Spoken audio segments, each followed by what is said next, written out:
Assalamualaikum warahmatullahi wabarakatuh. Kembali lagi di Jen's Classes Channel. Kali ini kita akan nge-recap problems terkait dengan noun yang munculnya di soal TOEFL, yaitu di bagian written expression.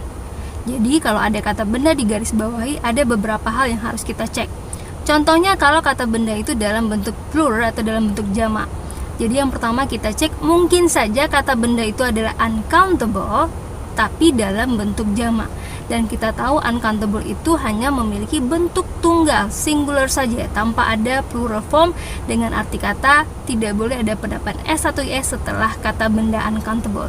Maka sugar di sini adalah kurang tepat ada penambahan S-nya karena sugar adalah uncountable. Yang kedua kita harus juga cek adalah irregular plural form adalah kata benda dalam bentuk jamak yang tanpa penambahan S atau IS, tapi dalam soal dibuat dengan penambahan S atau IS. Contohnya alumnuses. Yang benarnya alumnus adalah tunggal, jamaknya adalah alumni. Jadi tidak ada penambahan S atau IS ketika dia dalam bentuk jamak.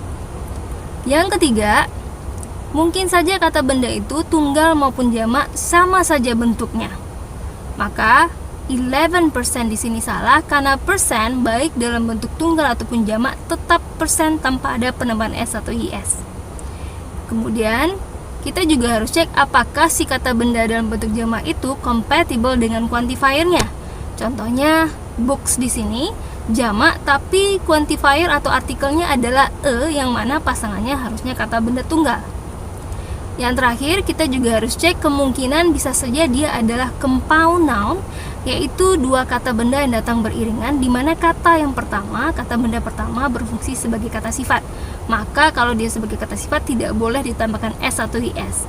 Contohnya school, basis di sini school adalah kata sifat di sini fungsinya. Maka dia tidak boleh ditambahkan S karena yang banyak itu, yang 10 itu adalah busnya.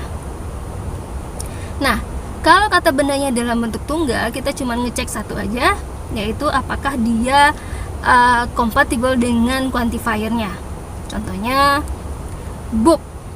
Nah, di sini tunggal, tapi sayangnya quantifier-nya several, jadi harusnya book-nya pakai S.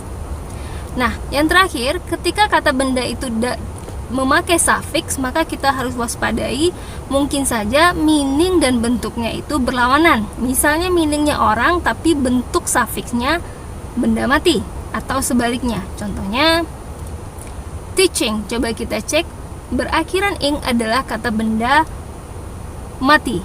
Maka our school teaching is Miss J, secara konteks di sini yang dimaksud adalah benda orang, maka teaching di sini salah, harusnya our school teacher. Oke, jadi hati-hati ketika kata benda di garis bawahi, ketika bentuk jamak, tunggal atau pakai suffix, kita harus ngecek kira-kira apakah dia sudah benar atau tidak pemakaiannya dalam kalimat tersebut. Oke, jadi noun in plural form, noun in singular form, dan noun with suffix. I think that's all. Assalamualaikum warahmatullahi wabarakatuh.